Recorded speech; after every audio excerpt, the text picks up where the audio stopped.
আমাদের দেশের মুরব্বীদেরকে জিজ্ঞেস করলে তারা বলবে, একটা প্রবাদ বাক্য মানুষের মাঝে এখন পর্যন্ত আছে, ব্রিটিশের সূর্য অস্ত যেত না। এই একটা কথা আপনারা শুনছেন, মুরব্বীদের মুখে শোনা যায়, ব্রিটিশের সূর্য অস্ত যেত না। ব্রিটিশ হলো ইংরেজ, ব্রিটিশ হলো ইউরোপিয়ান, যাদের সূর্য অস্ত যেত না। আমি এই কথাটা দীর্ঘদিন শুনতাম, আমার এটা বুঝে আসত না। আমি যখন আজকের থেকে প্রায় 20 বছর আগে প্রথম আমেরিকা গেলাম, আমেরিকা যাওয়ার পরে সেখানকার জাতীয় দিবস ছিল, ওই জায়গায় যাই দেখি তারা জাতীয় দিবস পালন করছেন এবং তাদের বলা বক্তব্যে ইউরোপ এবং ব্রিটিশের বিরুদ্ধে কথা বলছেন। আমি তখন জানতে পারলাম যে এই আমেরিকাও একটি ব্রিটিশ শাসন করত।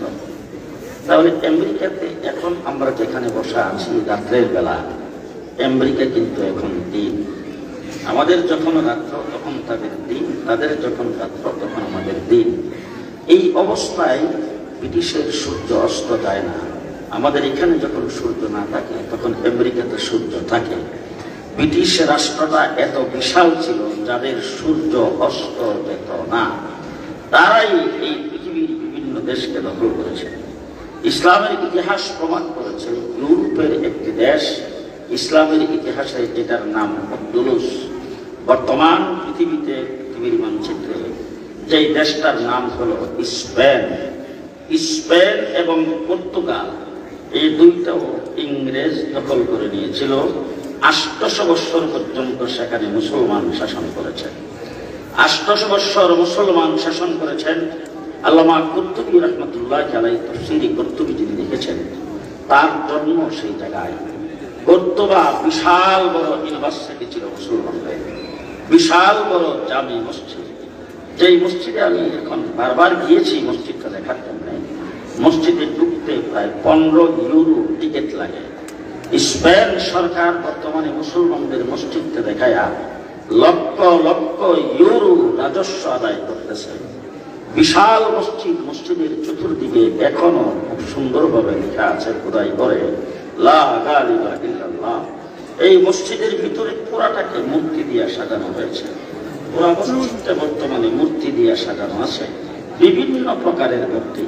ওই মসজিদ মুসলমান নির্মাণ করেছেন। আজকে যারা ইউরোপের দিকে তাকায় আছেন, ইউরোপীয় সংস্কৃতি, ইউরোপীয় কৃষ্টি কালচার যাদের কাছে খুব ভালো লাগে, তাদের ইতিহাস জানা নাই। ইতিহাস হলো ইউরোপের লোকেরা বর্বর জাতি ছিল। তাদের কাপড় পরার মতো কোনো প্রকার যোগ্যতা ছিল না। মাছ ধরতে পারত না, পাক করতে পারত না, রান্না করতে পারত না। সভ্যতা সংস্কৃতি বলতে তাদের কিছুই ছিল না। স্পেন হযরতে তারিক ইবনে জিয়াদ যখন সেখানে কালিমার পতাকা উত্তীর্ণ করেছেন, তখন ইউরোপের মানুষদেরকে শিক্ষা এবং সংস্কৃতি শিখিয়েছেন। ইউরোপের সংস্কৃতি শিখিয়েছেন, কৃষ্টি কালচার শিখিয়েছেন মুসলমানেরা। মুসলমানেরা সবকিছু আবিষ্কার করেছে। আজকে আমার হাতে ঘড়ি, সব জায়গায় ঘড়ি এত সরাসরি, সেই ঘড়ি আবিষ্কার করেছেন মুসলমানেরা। আজকে পানির টেপের পানি ব্যবহার করি, সেটা আবিষ্কার করেছেন মুসলমানরা। মুসলমানদের আবিষ্কারে আজকে গোটা পৃথিবী ধন্য। আমার ভাইরা, সেই স্পেন মুসলমান দখল, মুসলমান 800 বৎসর রাজত্ব করার পরে স্পেন ও ইংরেজ দখল করেছেন। স্পেন এবং পর্তুগাল থেকে সমূলে ইসলামকে বিদায় করে দিয়েছেন। এক কপি কোরআন শরীফ স্পেন এবং পর্তুগালে পাওয়া যেত না, একজন মুসলমান পাওয়া যেত না। স্পেন এবং পর্তুগালের কোথাও আযান হতো না। একটা কোনো আরবি অক্ষর অথবা কোনো মুসলমানদের কোনো ইতিহাসের একটি পাতাও সেখানে ছিল না। স্পেন ইংরেজ দখল করার পরে আলাদা মন্ত্রণালয় কায়েম করেছেন এবং সেই মন্ত্রণালয়ের মাধ্যমে উলামায়ে কেরামের হয়তো জানা থাকবে, 55 বৎসরে মুসলমানদের বিশাল বড় বড় লাইব্রেরি ছিল, মুসলমানদের বিশাল বড় বড় পাঠাগার ছিল, কুতুবখানা ছিল।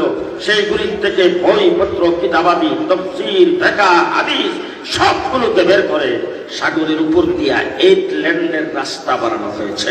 মুসলমানদের কিতাবাদি বইগুলোকে আগুন দিয়ে জ্বালায়া 55 বৎসরে সবকিছু শেষ করে দেওয়া হয়েছে। মুসলমানদের কোনো চিহ্ন স্পেন এবং পর্তুগালে রাখা হয় নাই। যে অবস্থায়, যেই সময়ে স্পেন ইংরেজ দখল করেছিল, উলামায়ে কেরামের হয়তো ইতিহাস জানা আছে, ঠিক এই সময় আমার এই ভারতবর্ষ অর্থাৎ বাংলাদেশ, পাকিস্তান, ভারত, হিন্দুস্তান, এটাকেও ইংরেজ দখল করেছেন। তারা সেবার নামে, ব্যবসার নামে এই দেশে সর্বপ্রথম ইন করে, এরপরে তারা আস্তে আস্তে করে 100 বৎসরে তাদের ক্ষমতা পাকাভুক্ত করে ইংরেজ এই দেশকে দখল করে নিয়েছেন। কিন্তু ইতিহাসের পার্থক্যটা হলো, স্পেন থেকে ইসলামকে বিদায় করেছেন, কোরআনকে বিদায় করেছেন, আলেম ওলামায়ে কেরামকে শেষ করেছেন, মুসলমানকে বিদায় করেছেন, আযানকে বিদায় করেছেন, মসজিদ বিদায় করেছেন, কোরআন বিদায় করেছে, ইসলামের ইতিহাস, হাদিস চর্চা সবকিছুকে বিদায় করে সম্পূর্ণরূপে ইসলাম আর মুসলমান সৈন্য করেছে স্পেন আর পর্তুগাল। কিন্তু একই শক্তি, একই ক্ষমতাধর সেই বাংলাদেশও দখল করেছে, ভারতবর্ষ দখল করেছে। একদিনের জন্য দেশ থেকে ইসলামকে বিদায় করতে পারে নাই, মুসলমানকে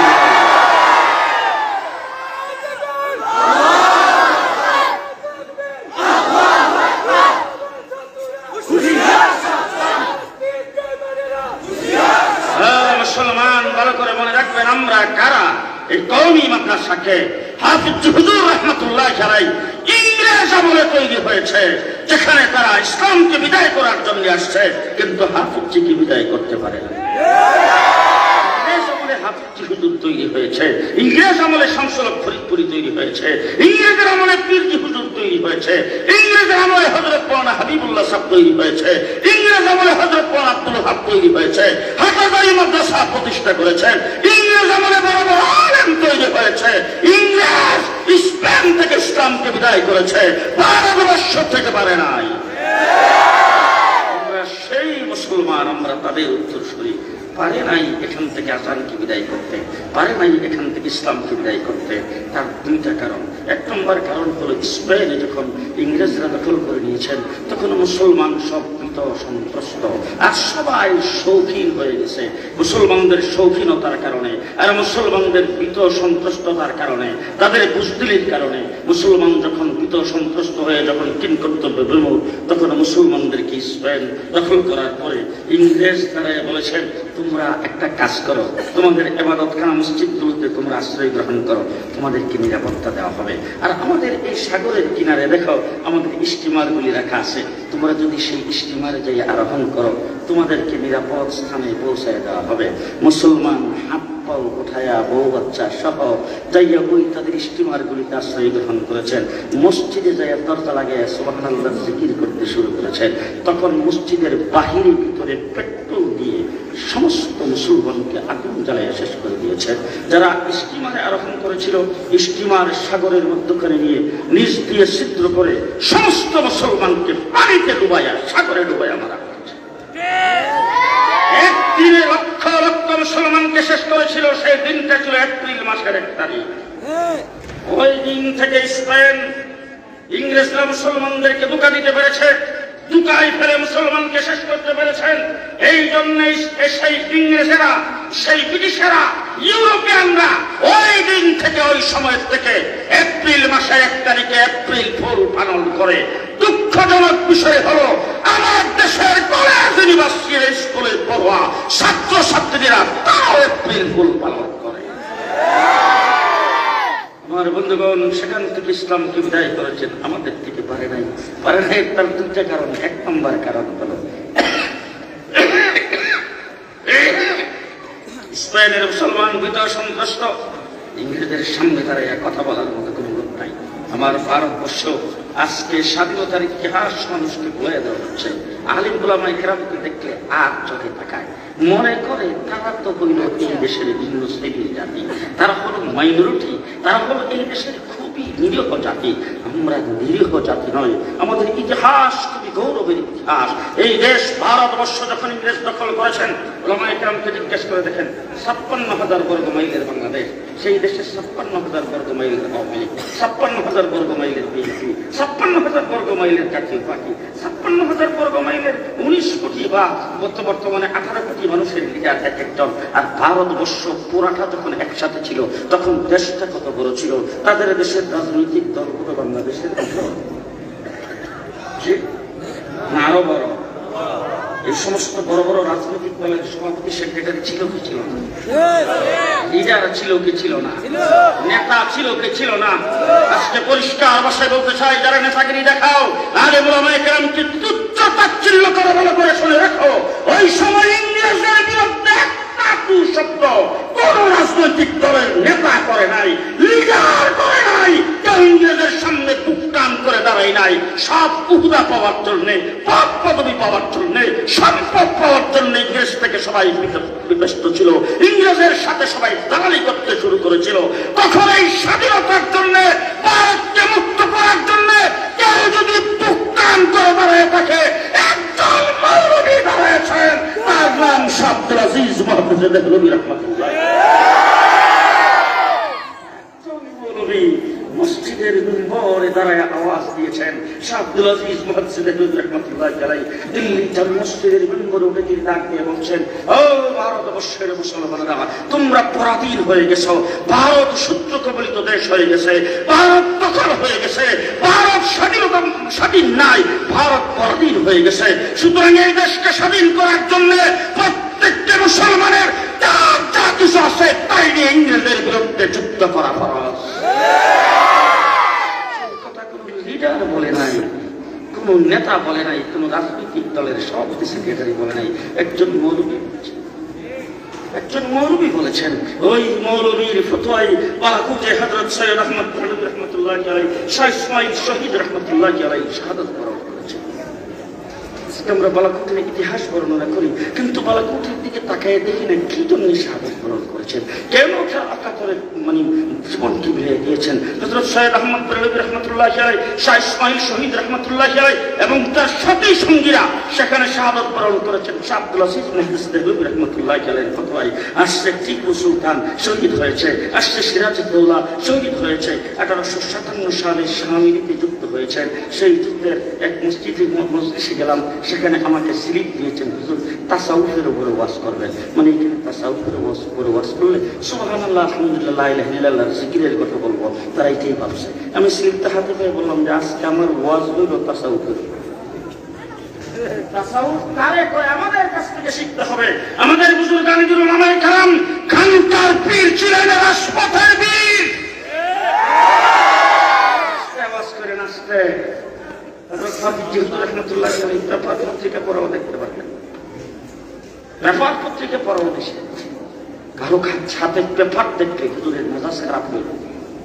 শেষ রাত্রে তাহাজ্জুদের নামাজ পড়ে ফজরের নামাজে আসতেছে, রাস্তায় আলেম উলামায়ে কেরাম তাদেরকে বাইসে ডাক দিয়ে বলছেন, আগামী নির্বাচনে প্রেসিডেন্ট পদপ্রার্থী হইতে হবে উলামায়ে কেরামের পক্ষ থেকে একজন। সবাই পেপার পত্রিকা পর্যন্ত পড়তে পড়া দেখতে পারে নাই, রাজনীতি তো দূরের কথা। হযরত মাওলানা আতহার আলী রহমাতুল্লাহ আলাইহি হাফিজ হুজুরের পেছনে বহু চেষ্টা করেছেন রাজনীতিতে নামাইবার জন্য।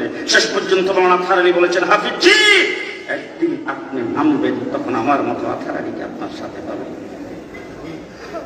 শেষ রাত্রে তাহাজ্জুদের পরে বলছেন, উলামায়ে কেরামের পক্ষ থেকে এবারে প্রেসিডেন্ট নির্বাচনে একজন প্রার্থী।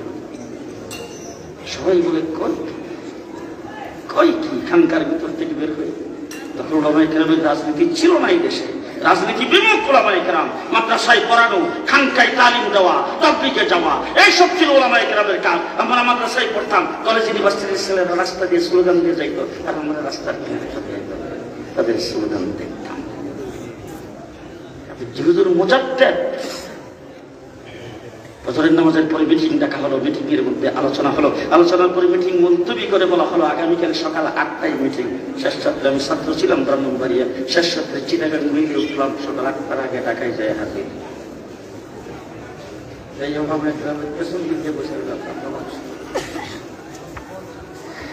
যেহেতু খানকার ভিতর থেকে আসছেন, 45 দিনের রাজনীতিতে গোটা বিশ্বকে তাক লাগিয়ে দিয়েছে। খানকার পীর, রাজপথের বীর। হুজুরের কাছে জিয়াউর রহমান গেছে, যাই বসছেন, হুজুর ইসলামের কথাবার্তা, ইসলামের হুকুমতের কথাবার্তা বলতেছেন। সে বলতেছে, হুজুর বর্তমান সময়ে আন্তর্জাতিক লেভেলের যে অবস্থা, পৃথিবীর এখন হাতের মুঠের ভিতরে, এই সময় কোরআনী শাসন কায়েম করা বহুত কষ্টকর। এই কথা বলে দাঁড়াইছে, যেই মাত্র দাঁড়াইতে লইছে হযরত হুজুর পাঞ্জাবির আঁচল ধরে টান দিয়ে বলছেন, বসো বসো। রাষ্ট্র ইসলাম কায়েম করা কষ্টকর, রাষ্ট্র ইসলাম কায়েম করা সমস্যা। তোমার 3.5 হাত ভরে ইসলাম কায়েম করতে পেরেছে। এখানকার কি রাষ্ট্রপতির বীর শামিলের যুদ্ধের ইতিহাস তালাশ করে দেখেন, গোটা পৃথিবীর বর্তমান হকপন্থী পীরের গোড়া সৈয়দুত তায়েফা হাজী আহমদুল্লাহ মুহাজির মক্কি রাহমাতুল্লাহ। আজকে শুধু বাংলাদেশে নয়, গোটা বিশ্ব যদি হকের পথে, হক ও হক্কানিয়তের পথে কোন পীর বুজুর্গ থাকে, সমস্ত পীরের গোড়া হাজী আহমদুল্লাহ মুহাজির মক্কি। আমাদের শেখ মুর্শিদ হযরত হাফিজ জিহুদুর রহমাতুল্লাহ আলাইহি, তার পীর হলেন হাকিম মুহাম্মদ আশরাফ আলী তানভী রহমাতুল্লাহ আলাইহি, তার পীর হলেন সৈয়দুত তায়েফা হাজী আহমদুল্লাহ মুহাজির মক্কি। বাংলাদেশের সবচেয়ে বড় পীর ছিল হযরত আমার শেখ মুর্শিদ হযরত আল্লামা আহমদ শফী রহমাতুল্লাহ আলাইহি, তার পীর হুসাইন আহমদ মাদানী, হুসাইন আহমদ মাদানীর পীর হলেন রশিদ আহমদ গঙ্গোহী, রশিদ আহমদ গঙ্গোহীর পীর সৈয়দুত তায়েফা হাজী আহমদুল্লাহ মুহাজির মক্কি। আপনাদের পাশেই গুজানির কারি ইব্রাহিম সাহেব রহমাতুল্লাহ আলাইহির পীর রশিদ আহমদ গঙ্গোহী, তার পীর হলেন হাজী আহমদুল্লাহ মুহাজির মক্কি। তাবলীগ জামাতের যিনি তাবলীগি নিসাব লিখেছেন, যিনি ফাজাইল আমল লিখেছেন, তাবলীগ জামাতের যিনি প্রোদা ছিলেন, শাইখুল হাদিস, গোটা বিশ্বে যার পরিচয় ছিল শাইখুল হাদিস হযরত শেখ জাকারিয়া রহমাতুল্লাহ আলাইহি, তার পীর হলেন খলিল আহমদ সাহারানপুরী রহমাতুল্লাহ আলাইহি, খলিল আহমদ সাহারানপুরী রহমাতুল্লাহ আলাইহির পীর হলেন রশিদ আহমদ গঙ্গোহী, রশিদ আহমদ গঙ্গোহীর পীর হলেন হাজী আহমদুল্লাহ মুহাজির মক্কি। হাজী আহমদুল্লাহ মুহাজির মক্কি শামিলির যুদ্ধে ছায়া সরকারের প্রেসিডেন্ট হযরত রশিদ আহমদ গঙ্গোহী রহমাতুল্লাহ আলাইহি, যাকে বলা হয় ইমামে আজম আবু হানিফা সানি, মুহাম্মদুর রাসূলুল্লাহ সাল্লাল্লাহু আলাইহি সাল্লামকে স্বপ্নে দেখেছেন, আল্লাহর রাসূল বলেছেন, রশিদ তুমি ফতোয়া দাও, তোমার ফতোয়া গ্রহণ করব। সেই রশিদ আহমদ গঙ্গোহী রহমাতুল্লাহ আলাইহি, যিনি 21 বছর পর্যন্ত একাধারে এক ওয়াক্ত নামাজের তাকবীর ওয়া কাযা করেন, স্টিমারে উঠছেন যাচ্ছেন, ইস্তেমারে ওঠার সময় ভাবছেন জোহরের নামাজ পড়েছি জামাতের সাথে, আসরের নামাজ যেখানে যায় নামবো সেখানে জামাতের সাথে করবো। এখন রাস্তায় আসরের নামাজের টাইম হয়ে গেছে, গোটা ইস্তেমারে একজন মুসলমান নাই, মানে একবার উপরে একবার নিচে একবার ডাইনে একবার বামে চক্কর খাইতেছেন, আর কার বাইবে চোখের পানি চলতেছে। হঠাৎ করে ইস্তেমারের যিনি চালক, তার নজর পড়ছে, সে ডাক দিয়া বলেন, মৌলানা সাহেব আপনি এরকম বিচলিত কেন, আপনি চোখের পানি ছাড়তেছেন কেন, আপনার কি সমস্যা? রশিদ আহমদ গঙ্গোহী রহমাতুল্লাহ আলাইহি বলেন, তুমি তো একজন খ্রিস্টান, তুমি তো কোনো মুসলমান না, তোমার কাছে আমার সমস্যা বললে কোনো লাভ হবে না। উনি বললেন, আপনি কি টিকিট করেছেন? বলে হ্যাঁ। তাহলে আপনি টিকিট করে যদি ইস্তেমারে উঠে থাকেন, তাই আপনি আমার দায়িত্বে কোন সমস্যার কথা আমাকেই জানাইতে হবে, বলেন আপনার কি সমস্যা? হযরত রশিদ আহমদ গঙ্গোহী রহমাতুল্লাহ আলাইহি বলে, শোনো, 21 বছর পর্যন্ত এক ওয়াক্ত নামাজের জামাত তাকবীর ওয়া কাযা হয়নি, আজকে তোমার ইস্তেমারে উঠেছি, গোটা ইস্তেমারের ভিতরে একজন মুসলমান নাই, আমার নামাজের জামাত কাযা হয়ে যাইতেছে, নামাজ কাযা হয়ে যাইতেছে, আমি কোনো মুসলমান পাচ্ছি না যাকে মুক্তাদি বানায় অন্তত জামাতের সাথে নামাজটা আদায় করব। উনার এই দরদ মাখা কথা যখন শুনছেন, ইস্তেমারের জামাত চিৎকার করে ডাক দিয়ে বলছেন, ও মাওলানা সাহেব, এই মুহূর্তে আমাকে কালিমা পড়ায়া মুসলমান বানায়া মুক্তাদি বানায়া নামাজ জামাতের সাথে আদায়। সেই রশিদ আহমদ গঙ্গোহী রহমাতুল্লাহ আলাইহি ছায়া সরকারের প্রধান বিচারপতি, শামিলির যুদ্ধের প্রধান সেনাপতি, দেওবন্দ দারুল উলুম মাদ্রাসা যিনি প্রতিষ্ঠা করেছেন, আমার কাছে নিচে শেখ কাসেম নানতুবি রহমাতুল্লাহ আলাইহি। যুদ্ধ হয়েছে, হাফেজ জামিল শহীদ রহমাতুল্লাহ আলাইহি শাহাদাত বরণ করেছেন। সে 1857 থেকে 1856 পর্যন্ত 10 বছরে আলেম ওলামায়ে কেরামকে হত্যার নীল নকশা এমন ভাবে কায়েম করেছে, একদিনে 14,000 আলেমকে ফাঁসির কাস্টে দেওয়া হয়েছে। আমার ঢাকা শহরের ভিক্টোরিয়া পার্কের এমন কোন গাছ ছিল না যে গাছে আলেমদের লাভ দেবে না। ঢাকার ভিক্টোরিয়া পার্ক থেকে দিল্লি পর্যন্ত রাস্তার ধারে এমন কোন গাছ ছিল না যেখানে আলেমদেরকে ফাঁসিতে ঝুলানো না হয়েছে। মাসের পর মাস ফাঁসির কাস্টে ঝুলে তারা সক্রিয় হয়েছে। এইভাবে আলেম ওলামায়ে কেরামকে যখন শেষ করে দিচ্ছেন, তখন যে কয়জন বেঁচে ছিলেন ইংরেজের ফাঁক ফুকুরে, যারা যুদ্ধ জাহাদ করেছেন, যারা জেল জুলুম অত্যাচার অবিচার করেছেন, তারা পরামর্শ করে আনার গাছের নিচে মাদ্রাসা কায়েম করেছে।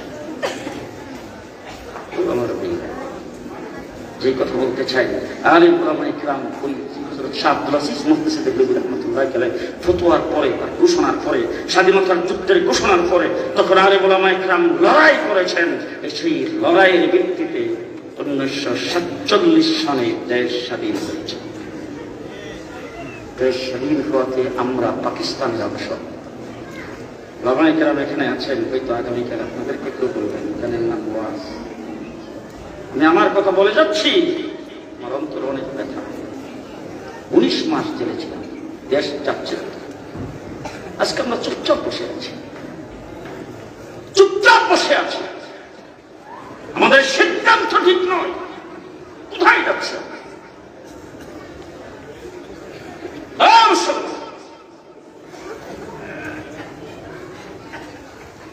উলামায়ে কেরাম যুদ্ধ জাহাদ করে 1947 সালে দেশ স্বাধীন হয়েছে। আমরা পূর্ব পাকিস্তান কেন হলাম, হিন্দুস্তানের সাথে কেন থাকলাম না? আমরা পূর্ব পাকিস্তানের অংশ হয়েছি। মেজরিটি মুসলমান, এই দেশ মুসলমানের দেশ।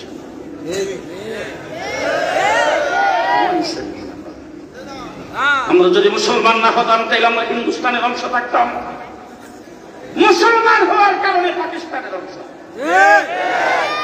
1947 সালে আমরা স্বাধীনতা লাভ করেছি। আমরা পূর্ব পাকিস্তান, আরেক দল পূর্ব পশ্চিম পাকিস্তান। পশ্চিম পাকিস্তানিরা আমাদেরকে জুলুম নির্যাতনের কারণে 1971 সালে তাদের জুলুমের জবাব দিতে দেয়া মাসুমের লড়াই হয়েছে মুক্তিযুদ্ধ। জুলুমের বিরুদ্ধে মাসুমের লড়াই, সে মাসুমের লড়াই মাত্র 9 মাস যুদ্ধ করে আমরা দেশকে স্বাধীন করেছি। আজকে স্বাধীনতার ইতিহাস যারা আমাদেরকে শিখাইতে আসে তাদেরকে বলতে চাই, কাশ্মীর কেন স্বাধীন হতে পারল না?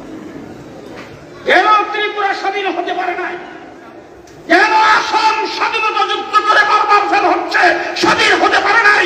আমরা যদি 1947 সালে বিতর্কের ভিত্তিতে মুসলিম মেজরিটির কারণে স্বাধীনতা অর্জন না করতাম, 71-এ স্বাধীনতা লাভ হতো না।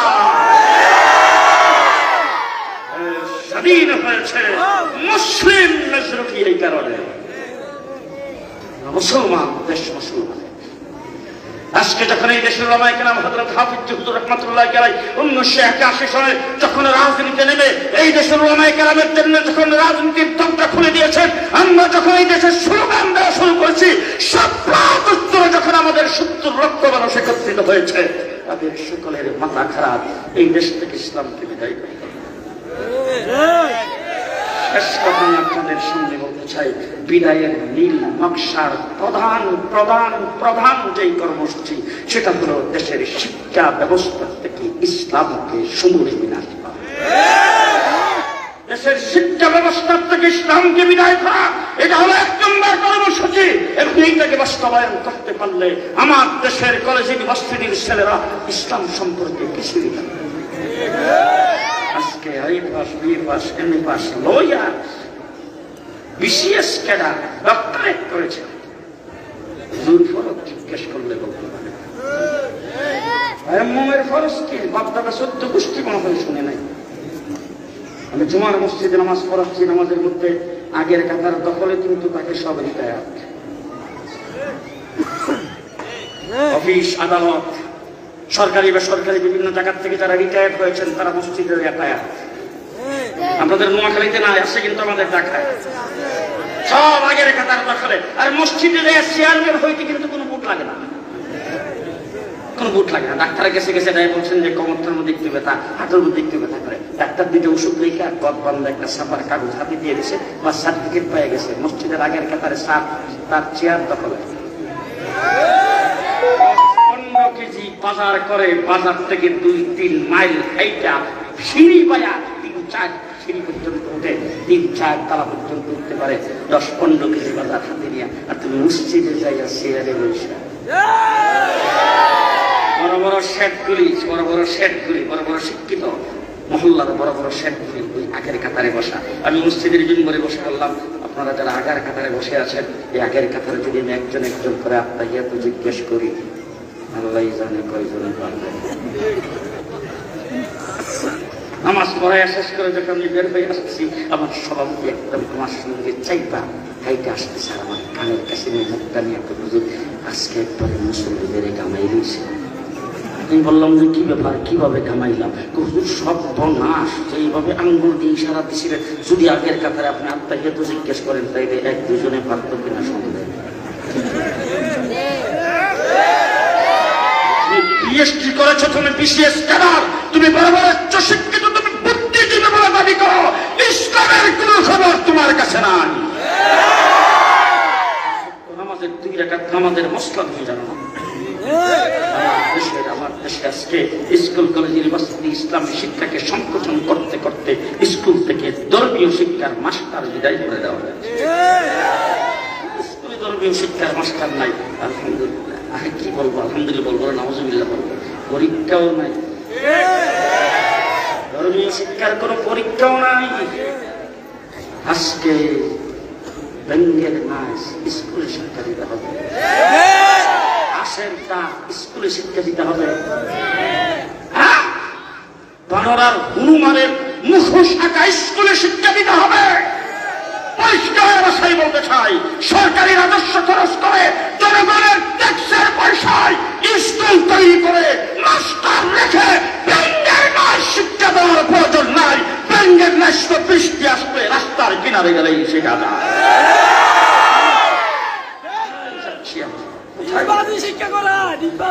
কোথায় যাচ্ছি? আজকে কি সুন্দর স্লোগান, শিক্ষা জাতির মেরুদণ্ড, শিক্ষা জাতির প্রাণ। কোন শিক্ষা জাতির প্রাণ? যে শিক্ষায় শিক্ষিত হয়ে মা বাবাকে বৃদ্ধাশ্রমে থাকতে দেয়, এই শিক্ষা জাতির মেরুদণ্ড হতে পারে। ভাইরা যদি বলতে চাই, যে শিক্ষায় শিক্ষিত হয়ে দেশের টাকা পয়সা লুণ্ঠন করে বেগম পাড়াই বাড়ি করে, এই শিক্ষা জাতির মেরুদণ্ড হতে পারে। এই শিক্ষায় শিক্ষিত হওয়ার পরে দেশপ্রেম তার ভিতরে আসে না, দেশের টাকা লুণ্ঠন করে সুইস ব্যাংকে অ্যাকাউন্ট করে, এই শিক্ষা জাতির মেরুদণ্ড হতে পারে না। শিক্ষিত হয়ে টাকা পয়সা আত্মসাৎ করার জন্য উন্নয়নের নামে রোডের বদৌলতে ভাস দেয়, এই শিক্ষা জাতির মেরুদণ্ড। শিক্ষিত হয়ে দেশের টাকা পয়সাকে নিজের সম্পদ মনে করে বালিশের তুলের ভিতরে রাখে, এই শিক্ষা জাতির মেরুদণ্ড। শিক্ষা জাতির মেরুদণ্ড মাঠে পারে ডিম, তাদের খারা দুটো শিং। আপনাদের এখানে যেটা শিং করিলে ডিম পারে তো নোয়াখালী কোন জায়গায় পারে না, আর যেটা ডিম পারিলে শিং করে তো খুব সত্য কথা তো বলে না। আজকে আমার দেশের শিক্ষা ব্যবস্থা এমন জাতিদেরকে নিয়ে, এমন সংখ্যক লোকদেরকে নিয়ে শিক্ষা বুক কায়েম করা হয়েছে, যাদের শিক্ষা সিলেবাসে মানব থেকে মানুষ তৈরি লাগাইতেও দ্বিধাবোধ করে না। 90% মুসলমানের দেশের স্কুল কলেজ ইউনিভার্সিটির মুসলিম ছাত্রছাত্রীরা আমাদের মাদ্রাসা স্কুলে পড়ানো হবে বানর থেকে নাকি আমরা? নাউজুবিল্লাহ, যারা কইছে না তারা কোন দলের লোক? শিক্ষা জাতির মেরুদণ্ড। মুহাম্মদুর রাসূলুল্লাহ সাল্লাল্লাহু আলাইহি ওয়াসাল্লাম যে যুগে পৃথিবীতে আগমন করেছেন, এই যুগটা ছিল অন্ধকার যুগ, বর্বরতার যুগ। শিক্ষা দীক্ষা বলতে মানুষের কিছুই ছিল না, মানুষ সব বর্বর হয়েছিল। রাসূল সাল্লাল্লাহু আলাইহি ওয়াসাল্লাম পৃথিবীতে আগমন করেছেন, জিবরাইল আমিন হুজুর আকরাম সাল্লাল্লাহু আলাইহি ওয়াসাল্লামকে হেরা গুহার মধ্যে এসে সর্বপ্রথম শব্দ বলেছেন, ইকরা, পড়ুন। বলছেন, মা নবী কারিকিন, আমি তো পড়া জানি না, আমি জীবনও পড়ি নাই, 40 বছর 2টা মাস হয়ে গেল, এর ভিতরে আমি একটা অক্ষর তো কোনো মানুষের কাছ থেকে শিক্ষা গ্রহণ করি নাই, আমি তো কোনো প্রাইভেট টিউটারের কাছে যাই নাই, সুতরাং আমাকে কি বলতেছো পড়ার কথা? আমি তো পড়া জানি না। মা নবী কারিকিন। জিবরাইল হুজুরকে চাপ দিয়ে ধরছেন, দইরা সারে দিয়ে বলছেন, ইকরা, একই শব্দ, ইকরা, পড়ুন। তার কারণ হলো আপনি বিশ্বজগতের শিক্ষক, আপনি এক অক্ষর কোথাও পড়েন নাই, এখন থেকে আপনার পড়া শুরু। রাসূলুল্লাহ সাল্লাল্লাহু আলাইহি ওয়াসাল্লাম হেরা গুহার থেকে বের হয়ে আসছেন। আয়েশা রাসূল সাল্লাল্লাহু আলাইহি ওয়াসাল্লাম জিন্দেগির অন্য কিছু করেন নাই, সর্বপ্রথম রাসূল মাদ্রাসা কায়েম করেছেন, সেই মাদ্রাসার নাম দারে আরকাম। ওই মাদ্রাসার প্রথম ছাত্র হযরতে আবু বকর সিদ্দিক, প্রথম ছাত্রী হলেন হযরতে খাদিজাতুল কুবরা রাদিয়াল্লাহু আনহা, সর্বপ্রথম ছাত্র হযরত আবু বকর সিদ্দিক দারে আরকামের নূরানী মক্তবে ভর্তি হয়েছে। রাসূল হিজরত করে মদিনায় যাওয়ার পরে 13 বছর পরে যে মাদ্রাসা কায়েম করেছেন জামিয়া সাহাবে সুফা, সেই মাদ্রাসা থেকে আবু বকর সিদ্দিক সহ 16 সাহাবী দাওয়ায়ে হাদিস পাঠ করেছেন। রাসূল সাল্লাল্লাহু আলাইহি ওয়াসাল্লাম বলেছেন, ইন্নামা বুইসতু মুআল্লিমা, আমি বিশ্বজগতের শিক্ষক হিসেবে পৃথিবীতে আগমন করেছি। সুতরাং বিশ্বজগতের শিক্ষক তিনি 16 লক্ষ ছাত্র পড়াইছেন। সুবহানাল্লাহ, 16 লক্ষ ছাত্র। আল্লাহ তাবারক ওয়া তাআলা পৃথিবীতে মানুষের হেদায়েতের জন্য নবী প্রেরণ করেছেন 16 লাখ। কয় লাখ? আল্লাহ পাক মানুষের হেদায়েতের জন্য আদম থেকে আমাদের নবী পর্যন্ত পৃথিবীতে মানুষের হেদায়েতের জন্য নবী প্রেরণ করেছেন 16 লাখ। কিয়ামত পর্যন্ত যেহেতু আর কোনো নতুন নবী নাই, এই জন্য ইসলাম প্রচারের জন্য আল্লাহর হাবিবের সাহাবীও দিয়েছেন 16 লাখ। আমার প্রতিনিধি 16 লাখ, আমার হাবিবের প্রতিনিধিও 16 লাখ। মুহাম্মদুর রাসূলুল্লাহ সাল্লাল্লাহু আলাইহি ওয়াসাল্লাম ছাত্র পড়াইছেন। কেমন ছাত্র? এক নম্বর ছাত্র হযরত আবু বকর সিদ্দিক, ঠান্ডা মিয়া রুহামা উবাইনাহুম। আমার রাসূল সাল্লাল্লাহু আলাইহি ওয়াসাল্লাম ইন্তেকালের পরে তিনি হইলেন আমিরুল মুমিনিন, খলিফাতুল মুসলিমিন। আর সেই রাষ্ট্রের প্রধান বিচারপতি হযরত ওমর ইবনুল খাত্তাব। সুবহানাল্লাহ। 1 বছর পর্যন্ত বিচারপতির দায়িত্ব পালন করেছেন। 1 বছর পরে আমিরুল মুমিনিন খলিফাতুল মুসলিমিন আবু বকর সিদ্দিকের কাছে আসছে, আয়েশা বলতেছেন, ভাই আবু বকর একটা প্রস্তাব নিয়ে আসছি। বলে ঠিক আছে বসেন, কি প্রস্তাব? হযরত ওমর ইবনুল খাত্তাব বলে, প্রস্তাবটা হলো আমি যে বিচারপতির দায়িত্বে আছি সেই বিচারপতির পদ থেকে ইস্তেফা দিতে চাই। হযরত আবু বকর সিদ্দিক মনে মনে ভাবতেছে, মনে হয় গরম মানুষ তো। ওমর ইবনুল খাত্তাব গরম না ঠান্ডা? হ্যাঁ, কেমন গরম? বদরের যুদ্ধে 70 জনকে বন্দী করে নিয়ে আসলেন মুসলমানেরা। সাহাবায়ে কেরামের মিটিং ডাকছে রাসূল সাল্লাল্লাহু আলাইহি ওয়াসাল্লাম। হযরত আবু বকর সিদ্দিককে জিজ্ঞেস করেছেন, আবু বকর আপনার কি মতামত তাদের ব্যাপারে? আবু বকর সিদ্দিক বলে, হুজুর কিছুদিন জেল কাটায়া ছেড়ে দিলেই ভালো হয়। তার কারণ হলো এখন হয়তো বুঝে আসে নাই, পরবর্তীতে বুঝে আসলে ইমান আনবে, অথবা তাদের ঘরে সন্তানাদি হইলে এরা বড় হইলে ইমান আনবে। এই জন্য তাদেরকে মায়েরা লাভ নাই, ছেড়ে দিলেই ভালো হয়। তাহলে তোমাকে জিজ্ঞেস করেছেন ওমর ইবনুল খাত্তাব আপনার কি মতামত? ওমর ইবনুল খাত্তাব বলে, মিটিং দেখে যে সময় নষ্ট করতেছেন, আমি তো হিদারি পক্ষে না, তলোয়ারের নিচে ছেড়ে দেন, 70 টারে মারতে আমার 70 মিনিট লাগে। রাসূল বলেছেন, ওমর যেখানে যাবে এখানে মিস্টার প্লিজ আসতে। রাসূল সাল্লাল্লাহু আলাইহি ওয়াসাল্লাম একটা রাস্তা দিয়ে যাচ্ছেন, যাওয়ার পরে কিছু দূর যাওয়ার পরে দেখে একটা কালো হাবশি মহিলা খুব শখে গীত গাইতেছে আর তপ বাজাইতেছে। রাসূল সাল্লাল্লাহু আলাইহি ওয়াসাল্লাম তার তপ বাজানো দেখে হুজুর একদম সাল্লাম দাঁড়ায় গেছেন, দাঁড়ায় তার তপ বাজানো দেখতেছেন আর গীত গাওয়া শুনতেছেন। একটু পরেই হযরত আবু বকর সিদ্দিক এসে আল্লাহর নবী যখন দেখছে দাঁড়ায় বসে দাঁড়ায় গীত শুনতেছে আর তপ বাজানো দেখতেছে, আবু বকর সিদ্দিক রাসূলের পাশে দাঁড়ায় দেখতে শুরু করেছেন। হঠাৎ করে আল্লাহ রাসূল আসছেন, আবু বকর সিদ্দিক আসছে, মহিলা কিন্তু গীত গাইতে আসে তপ বাজাইতে আসে, বন্ধ করে না। হঠাৎ করে দেখেন আল্লাহর নবী তপটারে বাজানো বন্ধ করিয়া গীত গাওয়া বন্ধ করিয়া ফাঁসার নিচে তপটারে দিয়া চুপচাপ বসে গেছে, নড়াচড়া করে না, একদম ফেরেশতা। আল্লাহ রাসূল সাল্লাল্লাহু আলাইহি ওয়াসাল্লাম মনে মনে ভাবতেছেন, ঘটনা কি? আমি আসলাম বন্ধ করলো না, আবু বকর সিদ্দিক আসলো বন্ধ করলো না, এখন হঠাৎ করে সে বন্ধ করে ফেললো কেন? রাসূল সব করে তাকায় দেখে ওমর ইবনুল খাত্তাব আছে। ওমর ইবনুল খাত্তাব আসছে, আল্লাহ রাসূল দেখে মুস্কি হাসতেছে। ওমর কাছে আইসা হুজুর আকরাম সাল্লাল্লাহু আলাইহি ওয়াসাল্লামের দিকে তাকায় বলতেছেন, ও আল্লাহর হাবিব, আপনার এই মুস্কি হাসিটা সব সময় যেন থাকে, সব সময় যেন দেখতে পারি, সেই দোয়া করি আর আল্লাহর দরবারে শুকরিয়া আদায় করি আল্লাহ যে আপনার মুস্কি হাসি দেখাইছেন।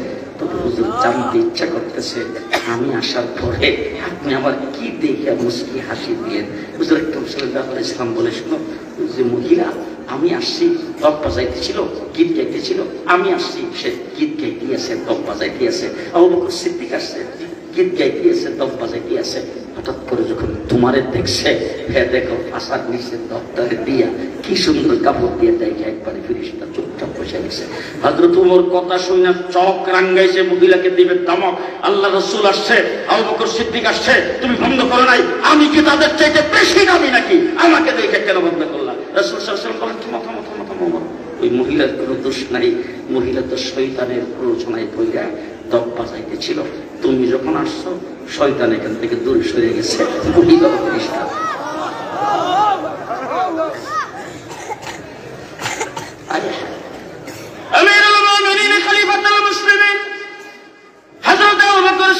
উমরকে জিজ্ঞেস করেছেন, ভাই উমর কি জন্য ইস্তেফা দিতে আসছো? আমি কি তোমার সাথে কোনো খারাপ ব্যবহার করেছি? রাষ্ট্র পরিচালনায় কোনো কথা কোনো কাজের দ্বারা তুমি দুঃখ পেয়েছো? উমর ইবনুল খাত্তাব বলেন না। বলে তাইলে বাদী বিবাদী কোনো খারাপ ব্যবহার করেছে যার ফলে তুমি দুঃখ পেয়ে ইস্তেফা দেওয়ার জন্য আগমন করেছো? হযরত উমর বলেন তা না। বলে তাইলে কি জন্য ইস্তেফা দিতে আসতা? হযরত উমর ইবনুল খাত্তাব বলে, আমিরুল মুমিনিন, 1 বছর পর্যন্ত বিচারপতির আসনে বসা, 1টা বছরের ভিতরে আমার কাছে একটা মামলাও আসে নাই। 1 বছরের ভিতরে একটা মামলা আসে। আর আমিও কিন্তু 20 মামলায় জেল খেটেছি। আর আমার কিন্তু ক্ষমতা বড় সাংঘাতিক। আপনারা ছিলেন আমাকে, আমি ঢাকায় বসা চট্টগ্রামে গাড়ি ভাঙছি। আধ্যাত্মিক সম্রাট, গাইবি কাজ করতে পারি। ঢাকায় বসা গাড়ি ভাঙছি, ঢাকায় বসা আগুন দিয়েছি। সাংঘাতিক কথা কিন্তু।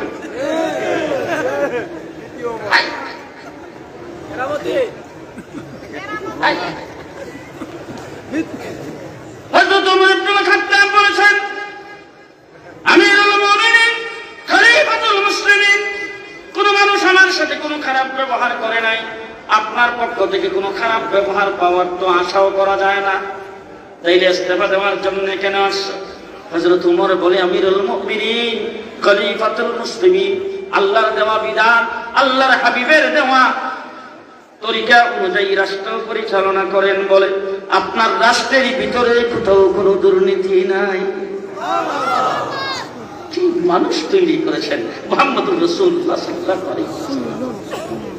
এখন আমার রাসূল সাল্লাল্লাহু আলাইহি ওয়াসাল্লাম বিশ্ব জগতের শিক্ষক, ওনাকে একটু জিজ্ঞেস করেন তো, ও আল্লাহর হাবিব, আপনি তো কোথাও কোনো ইউনিভার্সিটিতে পড়েন নাই, আপনি তো কোনো স্কুলে যান নাই, আপনি তো কোনো মাদ্রাসায় যান নাই, কোনো প্রাইভেট টিউটারের কাছে তো আপনি একটা অক্ষর করেন নাই, আপনি বিশ্ব জগতের শিক্ষক কেমনি হইলেন? শিক্ষক হইলে তো শিক্ষাগত যোগ্যতা থাকতে হয়, আপনি সেই যোগ্যতা কোথা থেকে হাসিল করেছেন?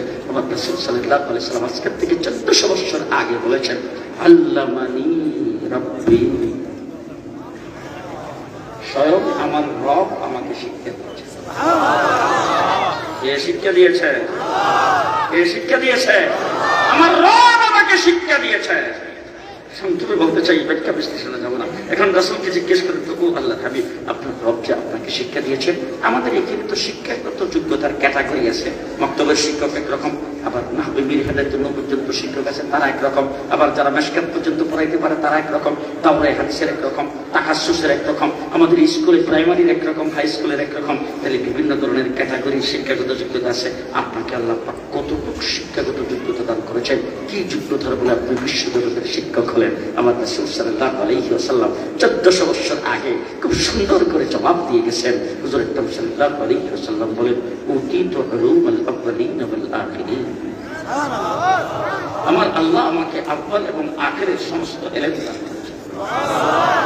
মুফাসসিরিনগণ, মুহাদ্দিসিনগণ বলেছেন, হযরত আদম আলাইহিস সালাম থেকে শুরু করে ঈসা আলাইহিস সালাম পর্যন্ত যত নবী পৃথিবীতে আগমন করেছিলেন, সমস্ত নবীকে আল্লাহ পাক যত ইলম দান করেছিলেন, যত ইলম দান করেছিলেন, যত হিকমত দান করেছিলেন, সবগুলোকে একত্রিত করে 100 সহিফার ভিতরে আল্লাহ পাক যা কিছু নাযিল করেছে, তাওরীত, জবুর, ইনজিলে যা কিছু নাযিল করেছে, সবগুলো একত্রিত করে আল্লাহর হাবিবের সিনার ভিতরে আল্লাহ ঢুকায়। এখন শেষ কথা আপনাদেরকে জিজ্ঞেস করতে চাই, মুহাম্মদুর রাসূলুল্লাহ সাল্লাল্লাহু আলাইহি ওয়াসাল্লামকে জিজ্ঞেস করেন, আপনি হুজুর বিশ্ব জগতের শিক্ষক, আল্লাহ পাক আপনাকে শিখিয়েছেন, বিশ্ব জগতে আপনি শিক্ষক হিসেবে আগমন করেছেন, তাই বিশ্ব জগৎবাসীকে শিক্ষা দেওয়ার জন্য আপনি কি সিলেবাস প্রণয়ন করেছেন? কোন সিলেবাসের দ্বারা আপনি শিক্ষা দিবেন? রাসূল জবাব দিয়েছেন, শিক্ষা সিলেবাস জমিনে তৈরি হয় না, এটা আসমানে তৈরি হয়। আমাকে যে আল্লাহ পাক শিক্ষক হিসেবে পৃথিবীতে প্রেরণ করেছেন, ওই আল্লাহই আমাকে শিক্ষাগত সিলেবাস দিয়ে পৃথিবীতে পাঠাইছেন। আমাকে যিনি শিক্ষক হিসেবে পৃথিবীতে প্রেরণ করেছেন, সেই আল্লাহই আমাকে শিক্ষা সিলেবাস দিয়ে পাঠাইছেন। শিক্ষা সিলেবাস আল্লাহ পাক দিয়েছেন। আপনাদের নোয়াখালীর কোরআনে আছে না নাই জানি না, আমার ঢাকার কোরআনে আছে। আমি এখন পড়ি, আপনারা শুনুন। টাকার কোরআনে থাকলে আপনারা করেন, এই আপনাদের নোয়াখালীর কোরআনে থাকে লাকাদ মান্নাল্লাহু আলাল মুমিনিন ইয বা'সা ফীহিম রাসূলাম মিন আনফুসিহিম। আছে কোরআন শরীফ? আছে। ইয়াতলু আলাইহিম আয়াতি আছে ওয়া ইউযাক্কিহিম আছে ওয়া ইউআল্লিমুহুমুল কিতাব ওয়াল হিকমা।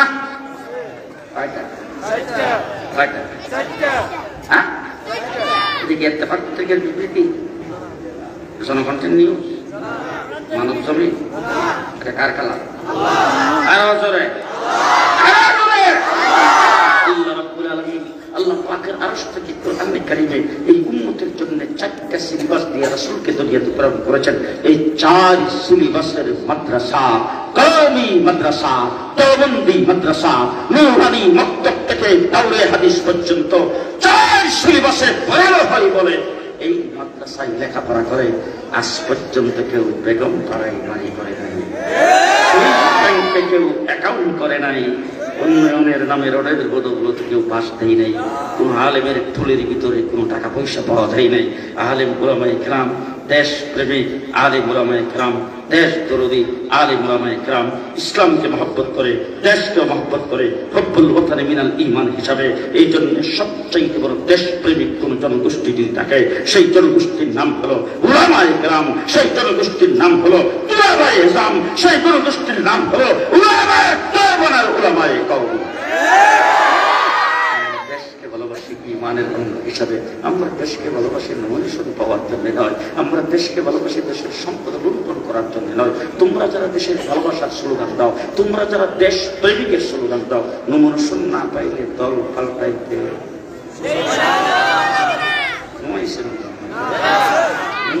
না পাল্টাইলে তোমাদের আদর্শ পাল্টাইতে সময় লাগে না, দল পাল্টাইতে সময় লাগে না। যেখানে নমিনেশন পাও সেখানে ঢুক দিয়ে চলে যাও। তোমরা দেশকে ভালোবাসো দেশের সম্পদকে লুণ্ঠন করার জন্য, তোমরা দেশকে ভালোবাসো পদ পদবি পাওয়ার জন্য, তোমরা দেশকে ভালোবাসো লিডার নেতা হওয়ার জন্য।